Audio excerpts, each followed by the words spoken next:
In a recent video, I used a piece of office furniture I was building as a backdrop to a video on setting tile around a bathtub. I mentioned that I would be doing an upcoming video on the construction of the office furniture, so here it is. This was a custom design that we came up with, and my client and I went through a number of different renditions of this idea while moving toward the final design. After a period of time, she settled on this. Of all the things that did change from initial to final, one that never did was the two-tone panels that were used throughout the design. The wood is alder, hardwood, and the inserts in all the fronts and panels are half-inch plywood covered with black laminate. Using a laminate as an accent color and texture mixed with hardwood construction can create pretty dramatic contrasts. The variety of colors and textures that are available in laminates is really extreme. This is just one example of samples that are available from a company called Wilson Art, which is one of the major players in the market for manufacturing laminates. One of the best things about laminate is there's no finishing involved with it. No stain, no lacquer or polyurethane. Once it's installed with contact cement to its base, it's ready to be used. I think that anyone who's interested in woodworking as a part of that process of learning should learn how to install laminate. It's not that difficult, but it helps to improve a lot of basic skills in handling smaller tools. The rest of this video will be about building the fronts and end panels for this project. The material I'm using in the cabinet units and drawers is not a laminate. It's a black melamine product in 3/4 inch and 1/2 inch thicknesses.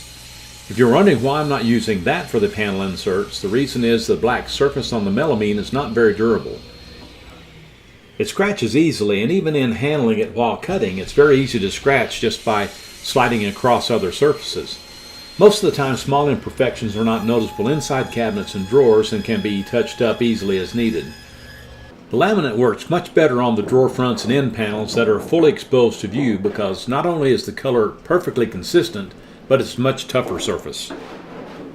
There are a few ways to cut laminate safely. I throw in safely because even though I enjoy working with laminate, it is a product that you have to respect and handle with care.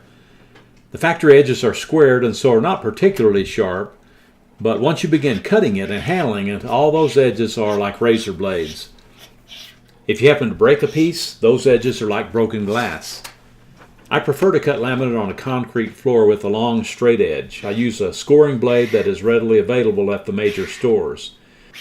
You definitely want to make sure the floor is well swept where the laminate is placed and that there are no tiny pebbles or other objects underneath it.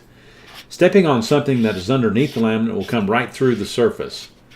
Handling the scoring blade takes a little practice, or maybe more than a little practice. It's just something you have to get the feel for. I've had the straight edge I'm using for about 40 years, so I've had a little practice. You can cut it on a table saw, but that can be challenging to handle depending on the size. So my recommendation would be to do it the way I am in the video. The frames for the end panels and drawer fronts are made out of 3/4 inch Alder hardwood, and the black laminate inserts are made of 1/2 inch MDF with the laminate glued to it with contact cement. The frames themselves can be built in any number of ways. Since I'm inserting a 1/2 inch panel in all my frames, I'm cutting a 1/2 inch rabbet joint where the panel will be inserted. Because these panels will either be secured to a drawer or the side of the cabinet frame, I'm not worried about the finished look on the backside. I will have one cabinet door to build, and in that case I'll make sure the backside of the door has a finished look. I'm using a shaper with a straight bit on it to cut my rabbets, but this can be done with a router table or just a router with a straight bit with a bearing on it.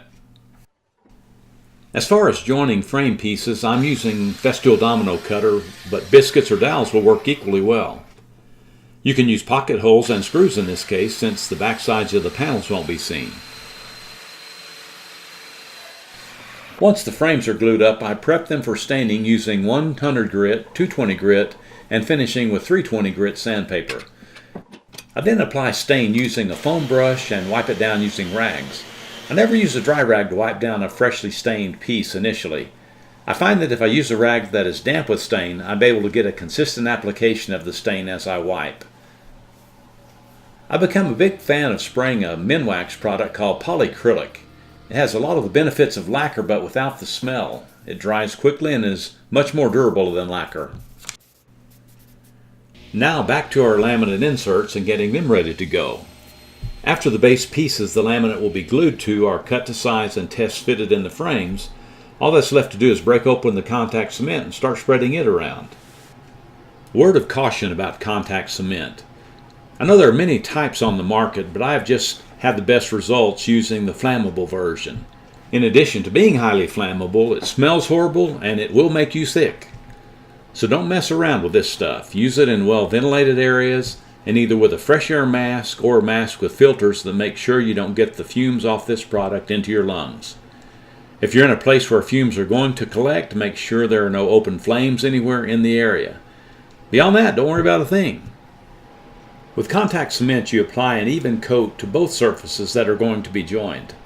Typically after 10 minutes or so under normal conditions, the contact cement will be adequately dry. You want it to feel tacky to the touch, but not be obviously wet. It's a good idea to use sticks or dowels to help get the laminate placed, making sure that they are free of splinters, dirt, or sawdust. You get one shot at this, so you want to get it right. The size of my laminate piece is about 1/2 inch or so larger than the piece I'm sticking it to.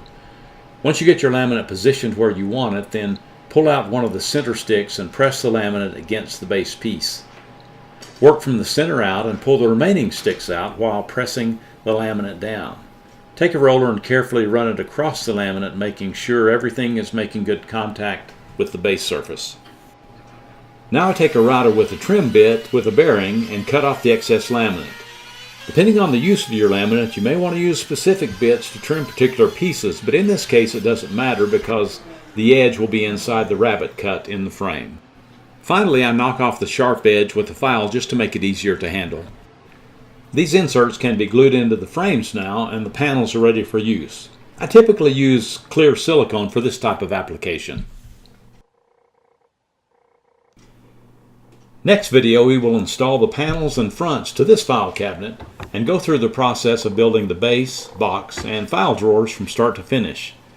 There's also another base unit with solid surface countertops that are a part of this project. Thanks for watching. Be sure to subscribe to my channel.